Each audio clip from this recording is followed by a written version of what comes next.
Hey, what's up you guys? I'm back with another video, and right now we're going to react to how good was Rasheed Wallace actually. Mr. Ball Don't Lie. Mr. Technical Fouls. Let's get it. Timeout LA. Whack! Get out! Get away from me, Steve. Get away Whack, from me, Steve. get out. I asked him 3 times to stop again. That ref though. I'm done. He's done. Both teams play hard, my man. Both teams play hard. Both teams play hard. Probably a successful last night on the offensive glass. Ball don't lie. Worked his tail off and both at the floor. One of my favorite players of NBA history. Throughout his NBA career, Rasheed Wallace was probably more known for his, well, his antics, his technical fouls, his colorful personality. In fact, when most people look back at his career, it's always those things, rather than his actual production on the floor. Sheed has always been a polarizing figure, but in this video, we're going to take a detailed look into his NBA journey, and evaluate how good he actually was. This was a guy who played on some of the most iconic teams we've ever seen. The Trailblazers of the early 2000s, better known as the Jailblazers. The Pistons in the mid-2000s, one of the most dominant teams of that era, but they were completely different than any other team in the league. The 04 Pistons. How good was he during those Don't years? get me wrong, I'm still a And Suns perhaps fan. nowadays, Forever will he be. doesn't get the credit he deserves for being a crucial piece on multiple contenders. Yeah, that's true. How's it going, folks? My name's Andy, Rasheed Wallace and was a good shooter, let's get too. started. Drafted with the 4th pick in 1995, Wallace spent his rookie season as a member of the Washington Bullets. But since they already had Chris Webber and Juwan Howard, there was no point in keeping him. I'm not sure why they drafted him in the first place. Wallace got traded to Portland in the summer of 1996, and this is where he quickly rose up the ranks. He made a name for himself as a super versatile power forward, with an incredible scoring arsenal. Very rarely did we see big men who were as light on their feet and incredibly rough and strong down in the paint. Wallace had the finesse and the physicality. He did a little bit of everything, a perfect partner to play alongside Arvydas Sabonis. While the term stretch 4 was not very widespread back in those years, Wallace was one of the first players to popularize that playstyle. Oh, really? Both Sabonis and Wallace had the ability to play in the high and low posts, taking turns scoring from the paint and perimeter. They gave opposing defenses an incredibly hard time. Sheed was surprisingly efficient for a guy who didn't have the best shot selection. In his first season in Portland, he ranked 3rd in the league in field goal percentage, even finishing ahead of Shaquille O'Neal. Early on, he didn't shoot a lot of threes, but he did take a sizable number of long twos, and he was very good at them. In 7 seasons in Portland, he shot Rasheed Wallace had that 45% shot. from mid-range He could and shoot. 72% at the rim, both of which are phenomenal. Wallace was unique, cause nobody else was that good from so many areas of the floor. The success of the Blazers was a great story, a team that, despite not having the star power of their peers, still competed with the best of them. Everyone talks about, how these Blazers teams were marred with off-court issues, and that much is true. But as dysfunctional as it seemed, these Blazers played team basketball at its finest. To give you an example, in the 1998-99 season, the Blazers had the 2nd best record in the Western Conference, and they reached the conference finals. Yet, not a single player on the team averaged more than 14 points per game. Their highest scorer, Isaiah Ryder, led the team with 13.9 points per game. It was similar a year later, where they won 59 games and was 1 game away from the finals. That's teamwork. Wallace led the team in scoring with a mere 16 points per game, while the Lakers, on the other hand, were basically a 2-man show, Kobe and Shaq. The Blazers were so close to winning a championship, they had a 15-point lead in the 4th quarter before the Lakers stormed back. As years went by, the Blazers saw many changes to their roster, but Wallace remained the consistent factor. He made back-to-back All-Star appearances and continued his rise to NBA prominence. In the early 2000s, most people would agree that the best power forwards in the league were Tim Duncan, Kevin Garnett, Dirk Nowitzki, and Chris Webber. Yeah. While Wallace was not in the same tier as them, he was knocking on the door. he can compete with them on any given night.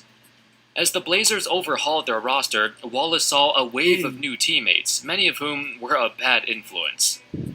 I don't think anyone Yo, ever Zach considered Randolph is Wallace one of as my a favorite players, level-headed, though. mild-mannered guy, but now it really blew up. Badly.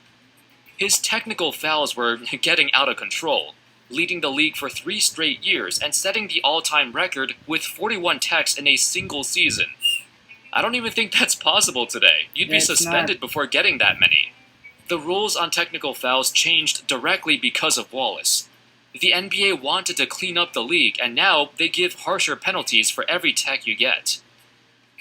Not just him, but it seemed like the entire team was involved in legal issues every month. Between Damon Stoudemire, Bonzi Wells, and Ruben Patterson, they routinely got suspended for substance abuse and other miscellaneous things. Oh man. At one point, Rasheed got suspended for threatening referee Tim Donaghy off the court. By this point, he Tim was Donaghy, still though, considered bet one on of the games. best That's power cheating, forwards in the man. league and having Cheater. the best seasons of his career, No respect. but the Blazers were continuing to get knocked out of the first round. And most importantly, Wallace's reputation took a nosedive. To make matters worse, as an individual, Wallace seemed to have hit a wall. Now, averaging 19 and 8 is still pretty damn good, but his efficiency was slowly dropping. He started transitioning away from the basket as more and more of his shots came from outside. The drama surrounding the team has seeped into his play. Wallace got impatient, and the Blazers wanted to get rid of their bad image. As a result, at the 2004 trade deadline, the Blazers were ready to move on. They traded him to the Atlanta Hawks, where he played just one game. Shout out to those who got a Wallace Hawks jersey. But yeah, shortly after, he got traded again, this time to Detroit. The 29-year-old Wallace arrived in Detroit with a mixed perception. The fanbase and Detroit media were excited, since the last thing they were missing was a good power forward. But they approached him with caution. The team didn't give up much to get him, but the Pistons were on a roll.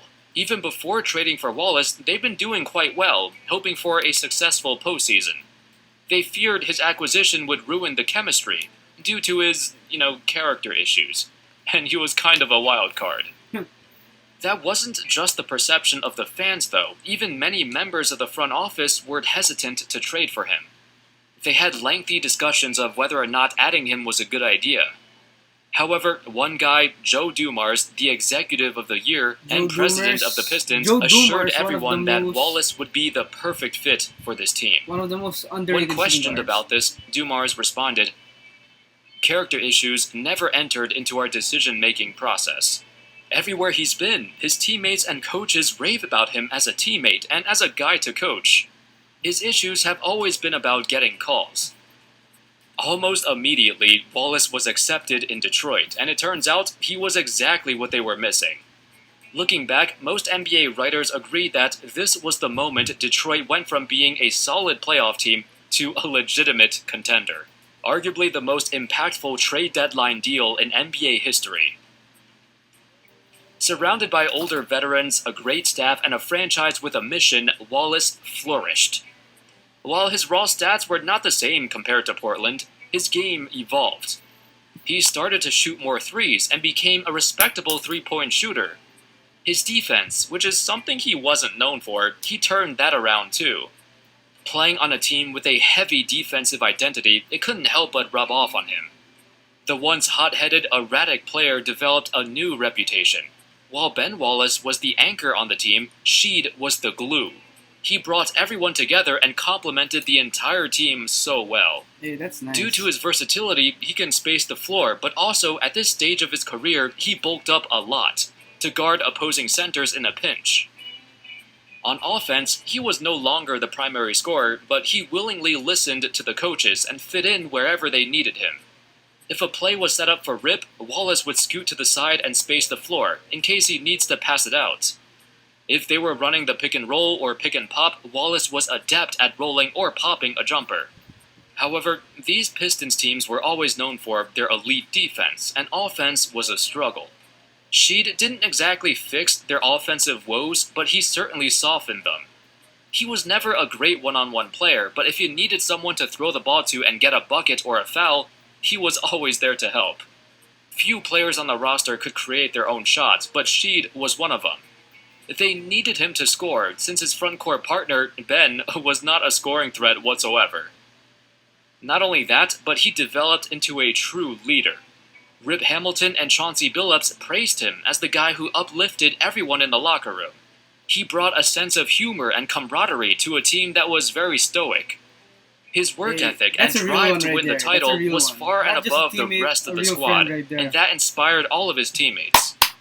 At first, there were concerns of chemistry issues due to his reputation as a loose cannon, but that was put to rest the moment he walked into the locker room. He gave the team an edge, which previously they did not have. Everything came together in the 2004 finals, the greatest underdog story we've seen in a long time.